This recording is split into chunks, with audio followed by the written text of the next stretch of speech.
Jadi kepemimpinan memerlukan tuntunan intelektual.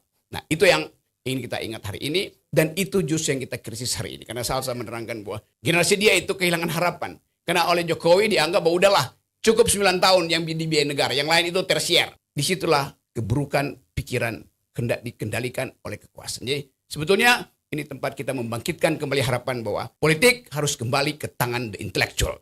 Kalau misalnya pemerintah bilang, oke, pendidikan itu ada tersier, itu yang fundamental sampai SMA aja tuh. Semua kita setuju. Asal kualitas SMA itu setara dengan yang dipikirkan oleh Sultan Syahrir, Haji Agus Salim, Natsir Cokroaminoto. Yang bahkan tidak pernah lulus SMA, tapi pikiran dia itu jauh di atas komposisi gabungan semua koalisi di negeri ini kan. Saya kira mulailah mengundangkan Niasal untuk bicara di semua tempat. Jangan orang-orang yang itu juga. Yang kita tahu udah tua tapi pikirannya mentah gitu kan.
Oke, terima kasih. Kita dengar satu ungkapan yang datang dari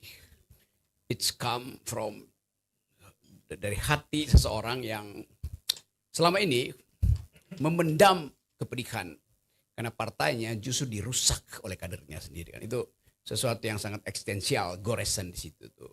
Dan kita ingat Bung Karno lagi, bahwa Bung Karno bilang, beri saya 10 pemuda, saya bangkitkan Indonesia. Ternyata negeri ini dibangkrutkan hanya oleh satu pemuda yang adalah anaknya dia. Jadi tadi Salsa mulai dengan kebangkitan dan kebangkrutan. Satu dialektika yang bagus sekali untuk memulai evaluasi. Jadi saya terima kasih Pak Hasto mau berbagi dengan cara yang sangat terstruktur. Mengucapkan kritik tapi dengan cara yang terukur. Itu yang kita inginkan.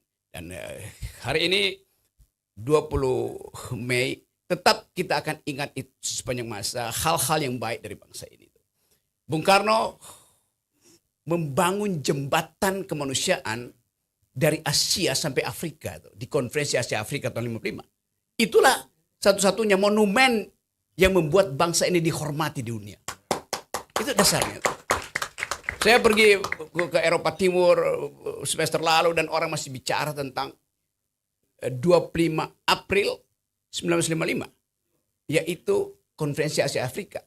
Jembatan kebudayaan, jembatan keadilan, jembatan kemanusiaan dibuat oleh Bung Karno dari Asia menembus Afrika. Sementara seseorang yang mengaku tetesan Bung Karno, dia hanya membuat jembatan penyeberangan dari istana ke rumahnya.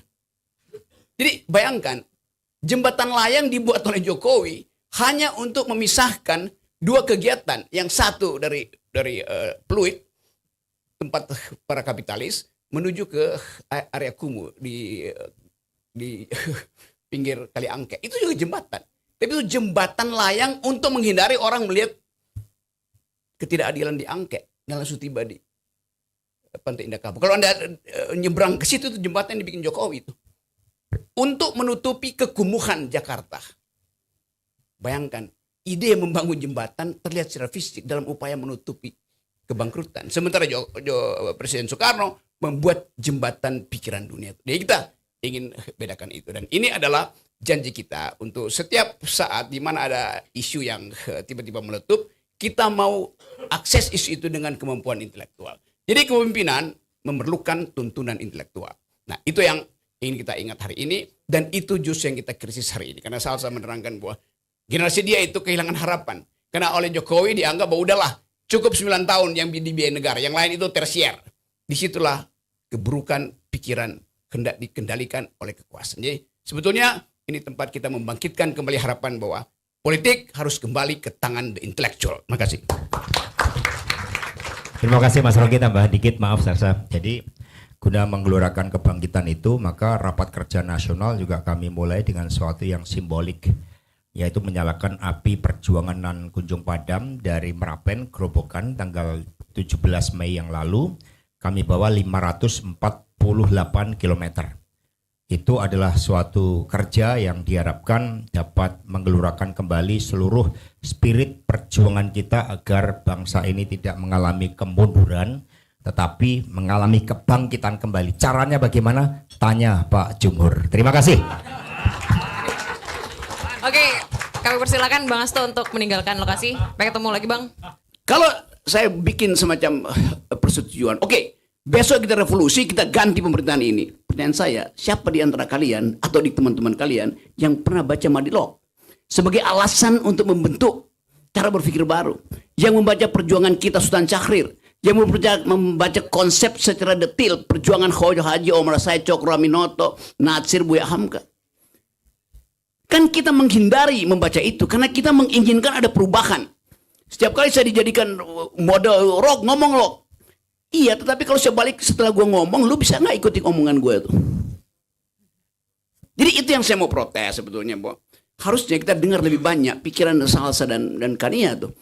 Karena di situ ada jaminan bahwa pikiran bermutu itu tidak mungkin di bail out oleh amplop, oleh BLT itu.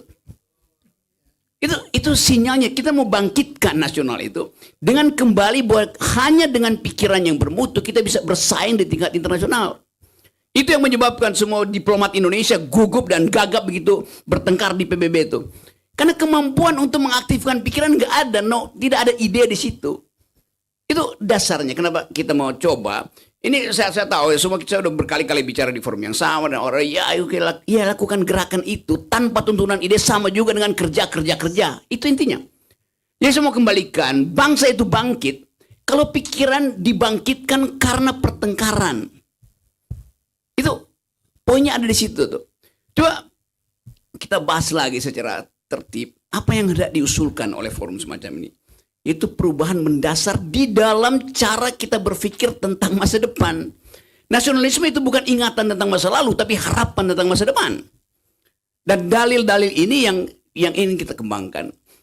Kalau misalnya pemerintah bilang, oke, pendidikan itu ada tersier, itu yang fundamental sampai SMA aja tuh. Semua kita setuju. Asal kualitas SMA itu setara dengan yang dipikirkan oleh Sultan Syahrir, Haji Agus Salim, Natsir, Cokro Aminoto. Yang bahkan tidak pernah lulus SMA, tapi pikiran dia itu jauh di atas komposisi gabungan semua koalisi di negeri ini kan.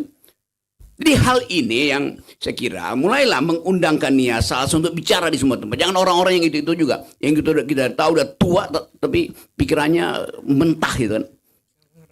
Sama dengan nasib Republik ini. Republik ini seolah-olah berdemokrasi karena ada institusi demokrasi, ada partai politik, ada Mahkamah Konstitusi, ada Bawaslu, ada KPU segala macam. Di depan kita lihat demokrasi kita itu tumbuh karena ada institusi. Tetapi instalasinya yang mengalir di situ adalah kedunguan.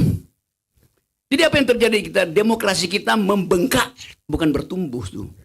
Membengkak artinya uangnya banyak di situ beredar. Membengkak artinya retorikanya panjang. Membengkak artinya seluruh penyelundupan kepentingan ada di situ. Tubuh yang membengkak itu bukan tubuh yang sehat. Tubuh harus bertumbuh. Masa otot kita itu, ini otot gue masih bagus ini, kan itu gue masih banyak tebing. Harus setara dengan kemampuan kita untuk mengaktifkan kehidupan kita, move on segala macam. Jadi sinisme terhadap bangsa juga mesti kita kendalikan, bahwa ada problem dengan negeri ini, tapi kita juga mesti bersiap. Tadi Kaniat telah membahas tentang pendidikan. Terus kemarin aku juga telah demo pada Hari Pendidikan Nasional di Kemendikbud dan tidak ada hasilnya. Lalu kemarin Wakil Ketua Komisi 10 DPR Hatifah Saifuddin menyebutkan bahwasannya pendidikan di Indonesia adalah pendidikan yang tersier dan tidak wajib. Apalagi kemarin banyak beberapa kampus yang di luar dari universitas swasta, universitas negeri mengatakan bahwasannya mereka menolak bahwasannya UKT itu naik. Tanggapan dari Kaniat tersendiri itu bagaimana ya? Terima kasih. Assalamualaikum warahmatullahi wabarakatuh. Lu nggak ada pertanyaan yang lebih filosofis gitu lah. Coba. Masa lu kayak nanya pada jurnal, kayak wartawan bertanya pada narasumber. You gugat itu dari kemampuan Anda untuk marah, bukan bertanya bahwa kalau pendapatnya beda dengan kamu mau ngapain coba.